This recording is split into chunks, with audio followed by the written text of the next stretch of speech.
Assalamualaikum warahmatullahi wabarakatuh. Alhamdulillahirrahmanirrahim. Pada kesempatan yang baik ini, mari kita belajar dan berdiskusi bersama mengenai standar penilaian buku teks pelajaran. Nah, pada fokus pada pembahasan ini yaitu berkaitan dengan buku teks pelajaran bahasa Indonesia. Nah, buku teks pelajaran bahasa Indonesia yang saat ini sedang saudara susun, silakan diperhatikan beberapa hal yang perlu dipertimbangkan kembali berkaitan dengan isi gitu ya, pada umumnya berkaitan dengan kelayakan buku teks tersebut. Silakan nanti esensi dari buku teks yang saudara buat itu diperbaiki, mana yang perlu ditinjau kembali berkaitan dengan tubuh buku teks yang sudah saudara buat outline-nya gitu. Buku teks pelajaran itu memiliki peran penting dalam sistem pendidikan nasional karena buku tersebut merupakan salah satu komponen dalam proses pembelajaran. Dengan buku teks yang baik, yang isinya mencakup kompetensi inti atau KI dan kompetensi dasar atau KD sesuai dengan tuntutan standar isi, penyajiannya yang menarik, bahasanya baku, dan ilustrasinya menarik dan tepat, maka diharapkan proses belajar pembelajaran yang dilakukan guru dan siswa bisa optimal mencapai standar kompetensi lulusan atau SKL. Dasar yuridis penulisan buku teks pelajaran yaitu PP nomor 19 tahun 2005 pasal 43 ayat 5, yaitu tentang kelayakan isi, bahasa, penyajian, dan kegrafikan buku teks pelajaran dinilai oleh BSNP dan ditetapkan dengan peraturan menteri. Dasar yuridis kedua yaitu Permendiknas nomor 2 tahun 2008 tentang buku. Nah, isi dari Permendiknas nomor 2 tahun 2008 yaitu 1. Pasal 1 yaitu buku teks adalah buku acuan wajib untuk digunakan di satuan pendidikan dasar dan menengah atau perguruan tinggi yang memuat materi pembelajaran dalam rangka peningkatan keimanan, ketakwaan, akhlak mulia, dan kepribadian, penguasaan ilmu pengetahuan dan teknologi, peningkatan kepekaan dan kemampuan estetis, peningkatan kemampuan kinestetis dan kesehatan yang disusun berdasarkan standar nasional pendidikan.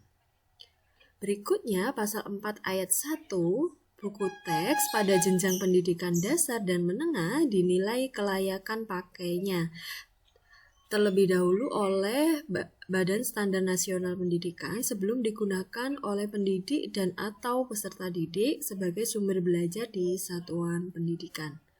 Terakhir, pasal 10 ayat 1 menyatakan bahwa satuan pendidikan dasar dan menengah menetapkan masa pakai buku teks sebagaimana dimaksud dalam pasal 5 sesingkat-singkatnya 5 tahun. Nah, tujuan penulisan buku teks yaitu untuk memperoleh buku teks pelajaran yang memiliki kelayakan isi, bahasa, penyajian, dan kegrafikaan pada jenjang pendidikan SDMI, SMP MTS, SMA MA, dan SMK. Nah, berikut ini merupakan aspek yang dinilai kelayakannya. Jadi, silakan saudara memperhatikan hal-hal berikut ini untuk menyusun bagian-bagian di dalam buku teks bahasa Indonesia yang saat ini saudara susun. Khususnya pada aspek kelayakan isi, kelayakan bahasa, kelayakan penyajian, dan kelayakan kegrafikaan. Baik, mari kita bahas satu persatu dari masing-masing kelayakan tersebut. Yang pertama adalah kelayakan isi. Yang perlu saudara perhatikan yaitu buku teks pelajaran yang baik itu berisi materi yang mendukung tercapainya KIKD dari mata pelajaran tersebut. Dalam hal ini adalah dari mata pelajaran bahasa Indonesia. Saya yakin kemarin saudara telah menyusun outline berdasarkan KD teksnya masing-masing gitu ya, genre teks masing-masing. Yakin pada bagian ini setiap kelompok sudah memenuhi gitu ya. Yang kedua yang perlu diperhatikan adalah kelayakan isi buku teks dapat dinilai dari yang pertama adalah kelengkapan materi, keluasan dan kedalaman. Nah, lebih jelasnya saya sampaikan melalui berikut ini ya.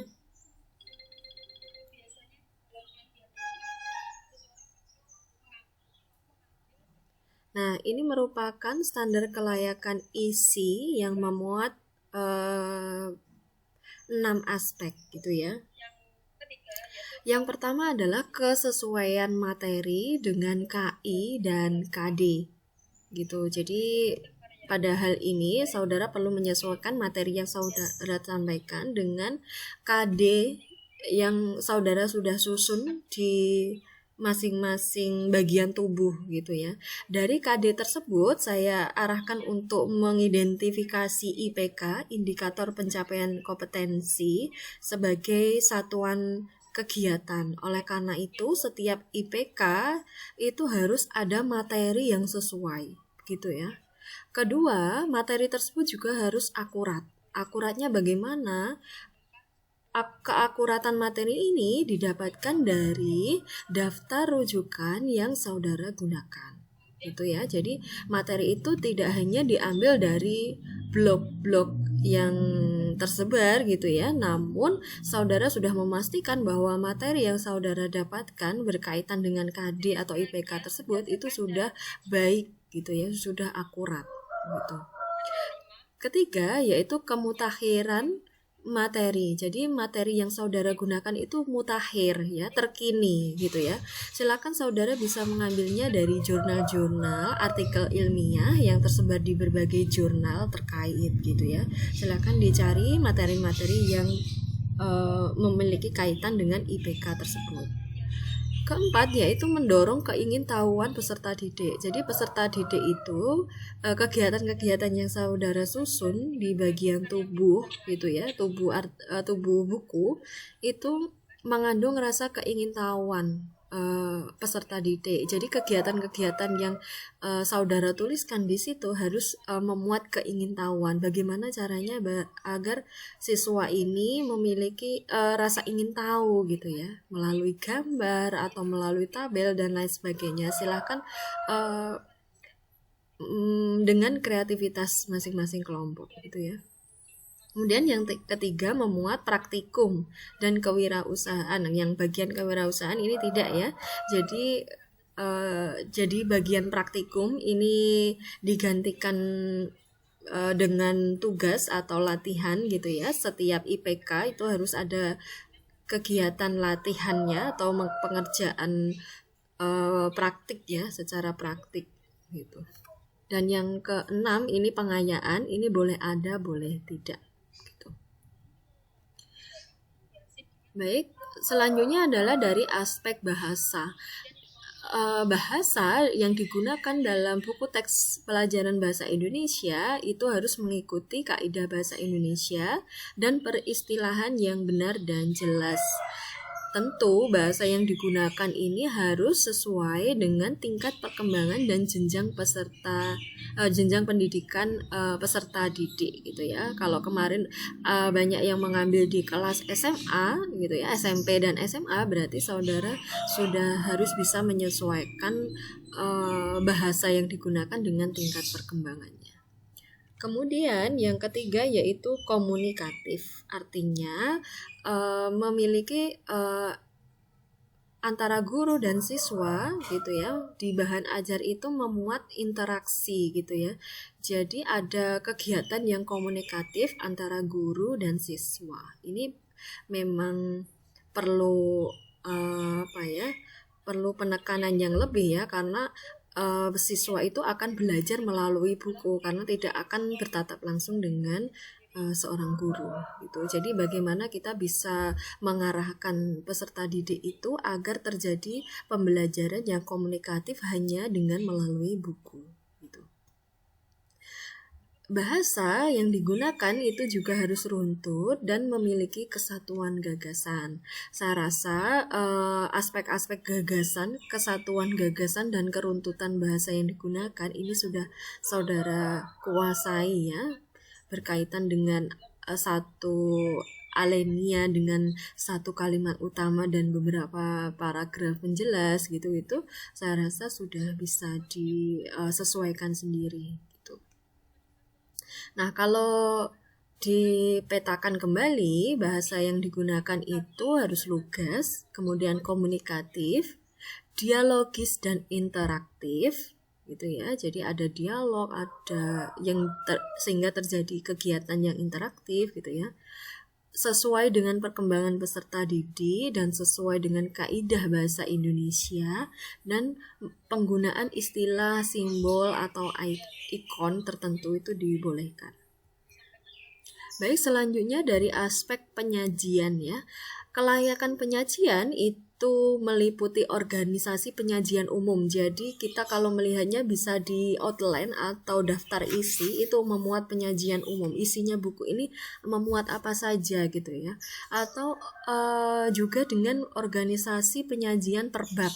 Jadi makanya dengan outline yang sudah saudara buat dengan matang gitu ya, itu akan bisa mengorganisasi bagian-bagian setiap bab itu. Jadi outline itu silahkan dimatangkan kembali, didiskusikan apakah sudah memuat semua KD dan dengan IPK-IPK-nya, kemudian diintegrasikan dengan kegiatan-kegiatan serta latihannya gitu ya. Jadi outline ini harus memang benar-benar matang sebelum saudara menyusun setiap bagian-bagiannya. Kemudian setiap mahasiswa juga perlu mempertimbangkan kebermaknaan dan kebermanfaatan dari buku tersebut. Kemudian melibatkan siswa secara aktif dan dapat mengembangkan proses pembentukan pengetahuan, khususnya dari aspek KD3 ya, gitu.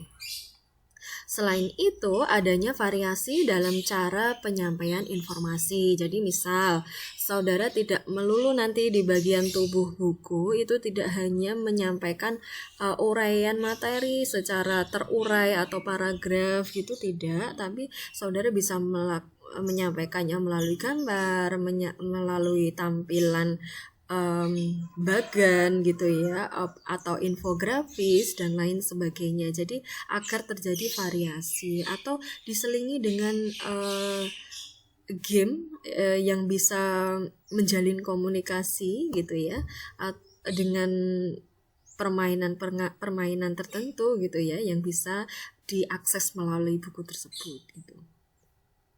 Penyajian ini juga mencakup kemampuan untuk meningkatkan kualitas pembelajaran. Kemudian juga harus memperhatikan kode etik dan hak cipta gitu ya.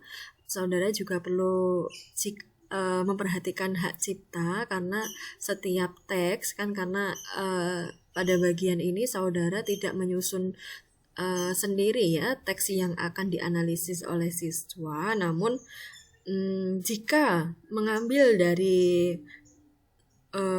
produk orang lain, saudara perlu mencantumkan bahwa teks tersebut ciptaan siapa atau bersumber dari mana. Silakan dituliskan di bawahnya gitu ya. Jadi ini perlu sekali. Nah, kalau dipetakan, kelayakan penyajian ini meliputi teknik penyajian, kemudian pendukung penyajian, penyajian pembelajaran, dan koherensi dan keruntutan alur pikir.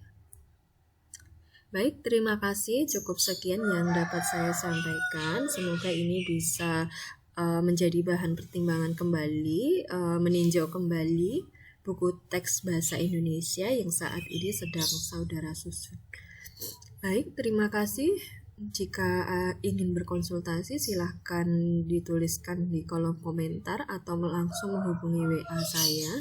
Sebagai tanda kehadiran, silahkan menuliskan responsif sebagai tanda kehadiran saudara di kolom komentar. Selamat siang, selamat belajar, dan selamat menyusun buku teks bahasa Indonesia. Wallahu muwaffiq ila aqwamit thoriq. Wassalamualaikum warahmatullahi wabarakatuh.